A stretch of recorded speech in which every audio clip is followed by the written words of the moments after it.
আমরা এখন আছি হজরত শাহজালাল ইন্টারন্যাশনাল এয়ারপোর্ট ঢাকাতে। ইমিগ্রেশনের যাবতীয় ফর্মালিটিস শেষ করে আমরা যাচ্ছি লাউঞ্জে। Hello everyone, welcome to my channel. আশা করছি সবাই ভালো আছেন। নতুন একটি ভিডিও নিয়ে আপনাদের সামনে হাজির হয়েছি। আমরা ঢাকা থেকে মন্ট্রিয়ালের উদ্দেশ্যে রওনা হয়েছি। ঢাকায় আমরা ছিলাম 3 মাস। আলহামদুলিল্লাহ ভালো কেটেছে আমাদের এই 3 মাস।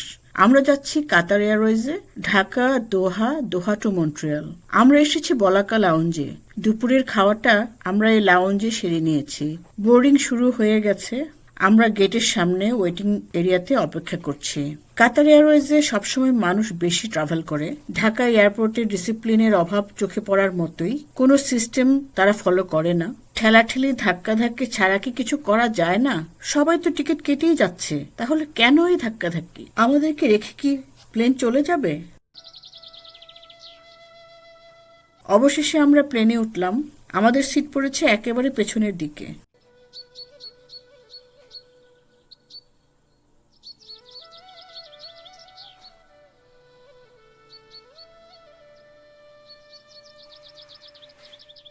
আমরা আমাদের নির্দিষ্ট সিটে গিয়ে বসলাম।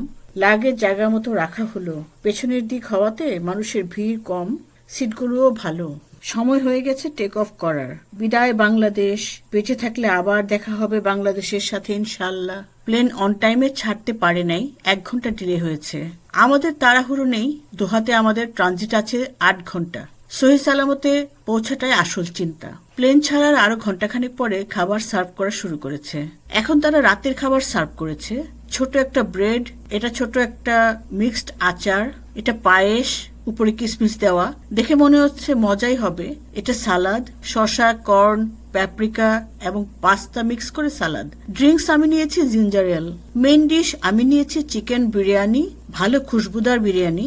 খাবার ভালো ছিল আলহামদুলিল্লাহ। প্রায় 6 ঘন্টা ফ্লাই করার পর আমরা কাতার এয়ারপোর্টে ল্যান্ড করেছি। পারফেক্ট টাইমেই ল্যান্ড করেছে, নো ডিলে। পথে তারা স্পিড বাড়িয়ে টাইম কভার করে নিয়েছে। এখন আমরা এয়ারপোর্টের সকল ফর্মালিটিস শেষ করে এয়ারপোর্টের ভেতরে চলে গেলাম। এয়ারপোর্ট মানেই মাইলের পর মাইল হাঁটা। সারাক্ষণ হাঁটার উপরেই থাকতে হয়। আমরা ওয়াশরুমের কাজ সেরে নিলাম, লাউঞ্জে যাব। আমাদের ফ্লাইট আবার কাতারের সময় ভোরবেলায়। এখন এখানে রাত। কাতার এয়ারপোর্ট অনেক বড় করেছে। আগে এত বড় ছিল না। এখন মানুষও অনেক এই রুটে যাওয়া আসা করে। নিচতলায় যাচ্ছি, দেখা যাচ্ছে তারা এখানে একটি আর্টিফিশিয়াল বোটানিক্যাল গার্ডেন বানিয়েছে। ভাবলাম দেখেই যাই, আমাদের হাতে তো অঢেল সময় আছেই।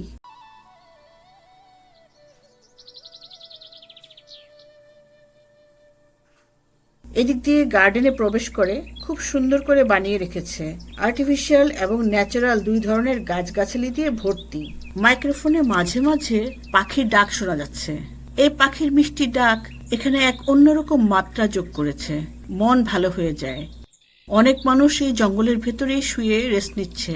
অনেকে ছবি তুলছে, ভিডিও করছে।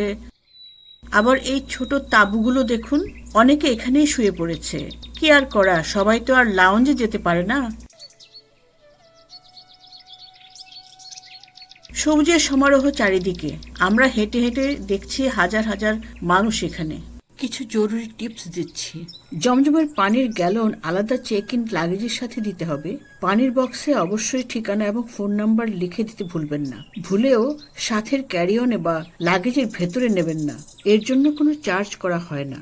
তবে এই নিয়ম শুধুমাত্র আরবিক কান্ট্রি এয়ারলাইন্সগুলোতেই আছে।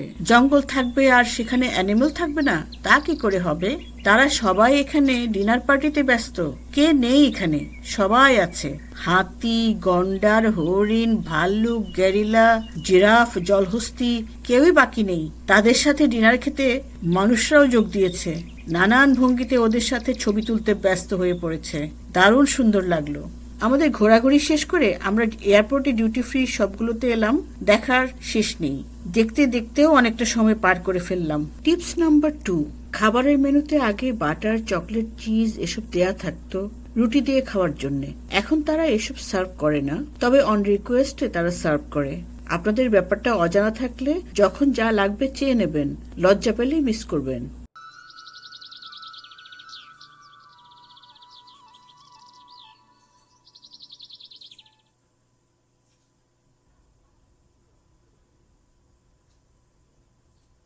আমরা এখন ট্রেনে করে আরেকটি টার্মিনালে যাচ্ছি, সেখানে আছে আলমাহা লাউঞ্জ।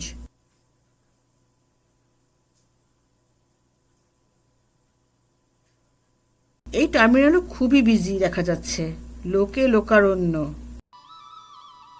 টিপস নাম্বার 3, আমার কাছে মনে হয়েছে ছোট ব্রেডটা আগের মতো ক্লিয়ার প্লাস্টিক দিয়ে প্যাক করা থাকতো, সেরকম হলে ভালো হতো।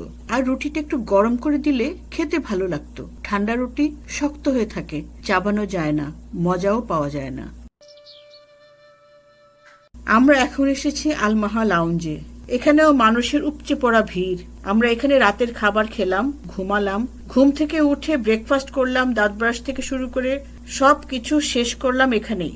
গোসল করার জায়গাও আছে, সব ব্যবস্থাই ভালো। এখানে খাওয়া দাওয়া অনেক মজার ছিল। এখন বোর্ডিং শুরু হয়ে গেছে।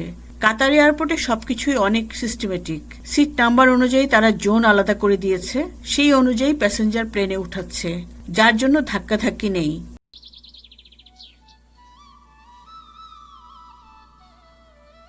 সুন্দরভাবে আমরা প্লেনে উঠে পড়লাম। টেক অফ করার পরে চলছে খাওয়া দাওয়া পর্ব। এখানে তারা দিয়েছে ব্রাঞ্চ। এই হচ্ছে বাটার, এটা হচ্ছে ফ্রুট ইয়োগার্ট, ছোট একটা ব্রেড। মেইন ডিশে আছে ব্ল্যাক রাইস, এর সাথে long bin and butter chicken. এবারও ড্রিঙ্কসে আমি জিঞ্জার এল নিয়েছি, 1 বোতল পানি, আর আছে ফ্রুট সালাদ। সাহেব নিয়েছে এই সবকিছুর সাথে chicken sausage, omelette with baked potato. Drinks নিয়েছে ম্যাঙ্গো জুস। 13 ঘন্টার বেশি লম্বা জার্নিতে ওরা 3 বার খাবার সার্ভ করেছিল।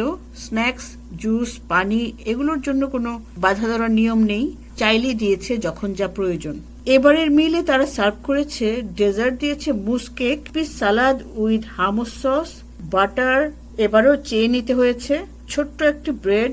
মেইন ডিশে আছে rice with chicken and vegetables. Drinks এবার নিয়েছি ম্যাঙ্গো জুস। সাহেব নিয়েছে butter paneer with mash potato. খাবারের স্বাদ খুবই ভালো ছিল। অবশেষে প্রায় 13.5 ঘন্টা ফ্লাই করার পর আমরা মন্ট্রিয়াল এয়ারপোর্টে এসে ল্যান্ড করেছি। সব ফর্মালিটিস শেষ করতে বেশি হলে 20 মিনিটেরও কম সময় লেগেছে। এখানে সবকিছুই কম্পিউটারাইজড, ঝটপট হয়ে গেছে। অপেক্ষা করছি লাগেজের জন্য। জমজমের পানির জন্য লাগেজ পিক আপে সামান্য দেরি হয়েছে। এখন আমরা এয়ারপোর্ট থেকে ট্যাক্সি নিয়ে বাসায় যাচ্ছি।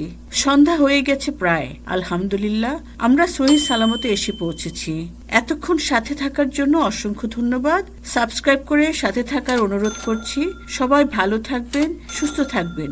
বাই।